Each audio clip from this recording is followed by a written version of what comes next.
Assalamu alaikum, my dear viewers. I hope you are all in the best state of health and iman. In today's program, we will be discussing Hazrat Sayyidi Shaykh-ul-Islam's book, Divine Pleasure, the Ultimate Ideal.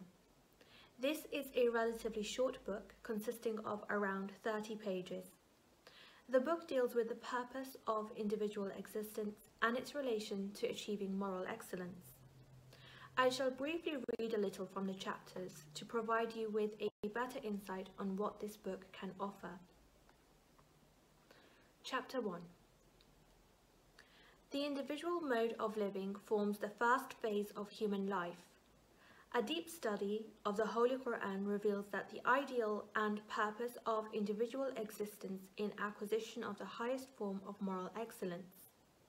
The following verse possesses a fundamental significance in relation to the aim and purpose of human creation. But keep on exhorting, for exhortation benefits the believers. I have created men and jinn that they may worship me.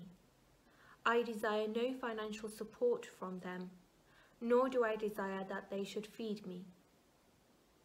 This verse has expressed the object of human life and the purpose of his creation with remarkable clarity.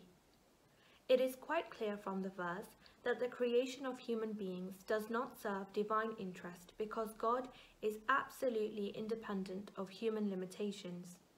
He is beyond human limitations. He is beyond human cravings and desires. God wills and it is done. There is no gap between his wish and its fulfillment. His wish, in fact, is fulfillment. He does not need human help and assistance in any form of shape because he is absolutely self-sufficient. God himself declares in the Holy Quran, "Surely it is Allah who is the greatest sustainer, the Lord of power, the strong." The role of God is active in every sense and the role of man is passive.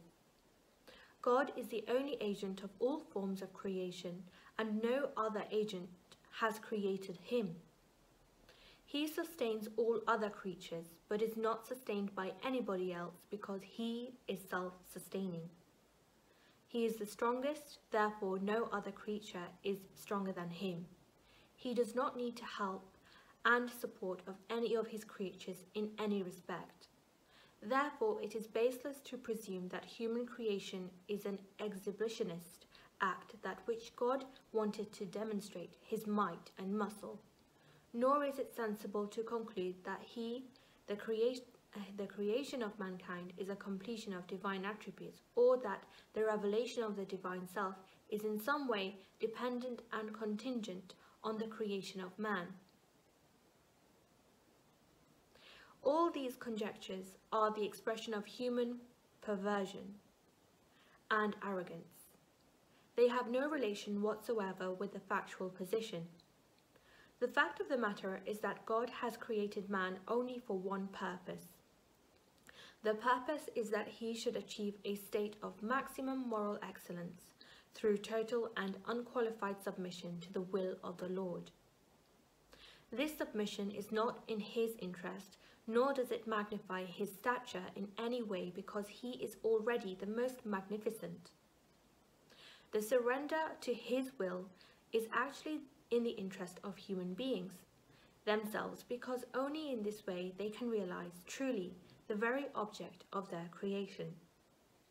This is the reason Quran has used the word zikra in the context of the purpose of human creation, which means advice. Surely this advice or a sense of surrender shall benefit the believers.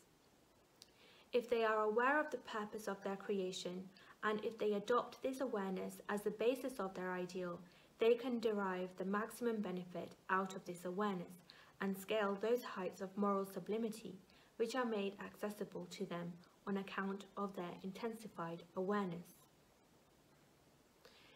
It also tackles the true conception of ibadat, or prayer, and notably the strength of convictions which include love of God, financial sacrifice, strength of action, fulfillment of promise, patience and steadiness, jihad or holy war. The book lays out how all these attributes are constituent elements, and the aggregate of these ingredients is called righteousness, or true form of prayer. Hazrat Sayyidi Shaykh-ul-Islam goes on to talk about this on page 13 under the subheading of highest form of moral excellence is the acquisition of God's pleasure. Moral excellence or perfection is the ideal of individual human life, and this condition or of perfection is achieved through complete surrender to the will of God, and its highest manifestation is the attainment of His pleasure. Consequently, the object of individual human life is to seek the pleasure of God. In other words, the main purpose of an individual is to transform himself into a person with whom God is pleased. This conclusion may be easily derived from the verse in the Quran.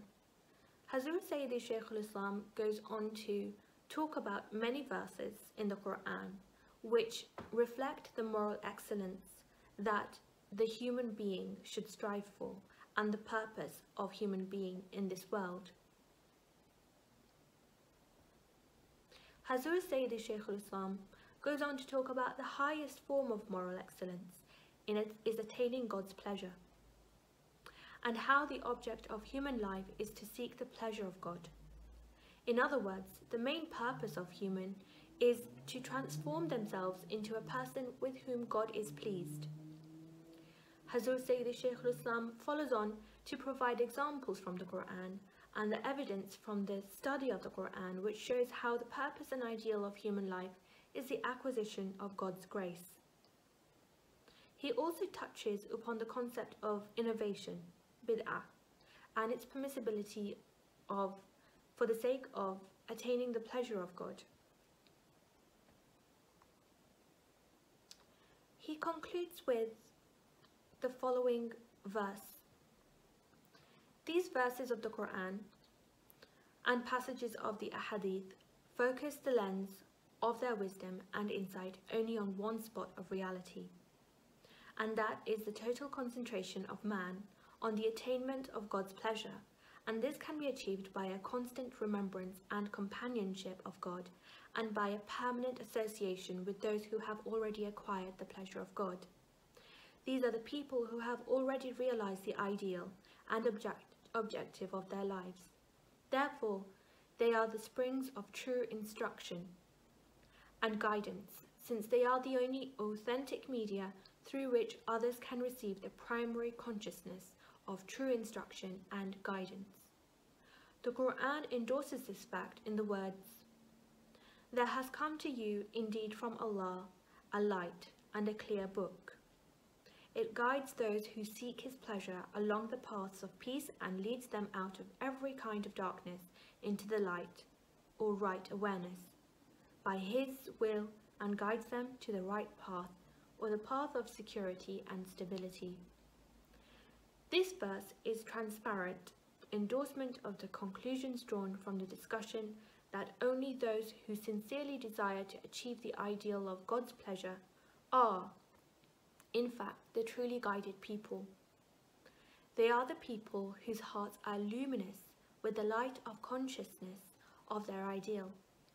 They are not only traveling on the straight path, but they are already the recipients of the divine guarantee of a safe and secure arrival at their destination, which is nothing but the achievement of the pleasure and grace of the Lord, the ultimate achievement of human spirit.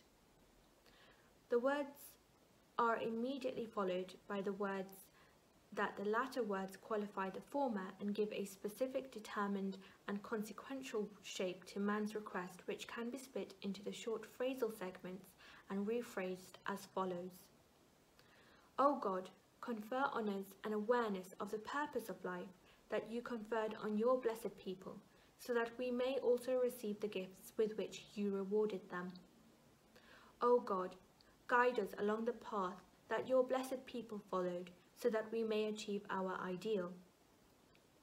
O God, give us the same guarantee of safe conduct to our destination that you gave to your chosen and blessed people. These divinely rewarded people are those who have followed the straight path, Sirat al-Mustaqim, and who are specifically mentioned in the 16th verse of Surah Al-Ma'idah. So that concludes the brief but illustrious book on the purpose of human existence by Hazrat Sayyidi Shaykh-ul-Islam. And I really hope that it has encompassed all the whole of the topic of divine pleasure. And I hope this review has provided you with some insight and notably some understanding around the concept of moral excellence and how this may be achieved through both action and intentions. Inshallah, we will see you then. Assalamu alaikum.